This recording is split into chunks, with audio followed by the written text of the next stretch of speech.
ద్వారకనాథ్ రెడ్డి బాగున్నారా? నమస్కారం. బాగున్నారా? పేరేంటమ్మా? దమ్మా. నాన్నగారు బ్రాహ్మణి మేడం పిల్లలంతా బాగున్నారు. మావాడు రౌడీ అయిపోతున్నాడు అదే మొన్న రోజు రోజుకి. ఇప్పుడు ఇంత వచ్చేసాడు హైట్. బాగున్నారా? ఎన్ని ఎకరాలు? 7 ఎకరాలన్నా. ఏడా మొత్తం? మొత్తం 7 ఎకరాలన్నా. ఏడా అన్న ఒకటి చిన్న చెప్పానన్నా. ఫస్టే ఇక్కడ ఒకసారి గమనించానన్నా, పిచ్చుకో గూడు ఉంది. ఒకటి సింపుల్ లాజిక్ అది. మనము ఇదో ఇటువైపు ఉంది చూసాను. సింపుల్ లాజిక్ ఏంటి? రసాయనాలు వాడితే పిచ్చుకో గూడు పెట్టదు, ఆ ఘాటుకు చనిపోతుంది, వెళ్ళిపోతుంది. ఎక్కడైతే ఈ పిచ్చుకోగులు అంటే మనకు సింపుల్ ఆర్గానిక్, మాక్సిమం రసాయనం ఏ పంట కూడా ఉండదు. మనకి ఎక్కడ ఆంధ్రవేలు ఎక్కడ చూస్తే గుట్టలు కొండల్లో ఉంటాయి తప్ప ఇటువైపు ఎక్కడ ఉండవు. నేను ఆర్గానిక్ కాబట్టి నాకు ఆ అవకాశం దొరికింది దేవుని వాళ్ళ ఫ్లక్స్లోకి. ఏదో నేను కోవిడ్ అప్పుడు మారావు? కోవిడ్ అప్పటి నుంచి మారా. ఆలోచన ఎక్కడొచ్చింది ఆర్గానిక్ లోకి వెళ్దామని? నేను స్టేజ్ దగ్గర లక్ష్మీనారాయణ దగ్గర 70 ఏళ్ళ వయసు ఒక రైతు. ఆ రైతు నా ఇంటి ఎమ్మడి వస్తూ పోతుంది.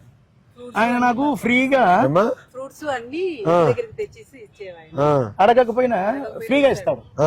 అన్నా ఈ కొత్తిమీర తిను, ఇది తిను, తర్వాత దానిమ్మ కూడా ఇచ్చాడు.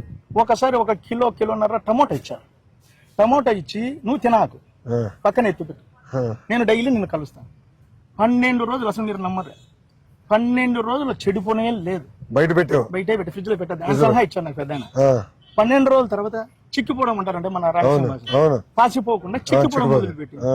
మామూలుగా మనము బయట మార్కెట్లో అందుకు తెచ్చుకుంటే కూడా అంత ఉండదు. 5 రోజులకు మనం ఏదైతే పెట్టి షేడ్ ఉందో అది ఆటోమేటిక్ గా బయటికి ఎక్స్పోజ్ అవుతారు. సో అప్పుడు నాకు కొంచెం దాని మీద అవగాహన పెరిగింది. పెరిగిన తర్వాత నేను స్వతహాగా వేరే రైతుల దగ్గరికి వెళ్ళి తెలుసుకోవడం ఇలాంటివన్నీ చేసాం మొదలుపెట్టి.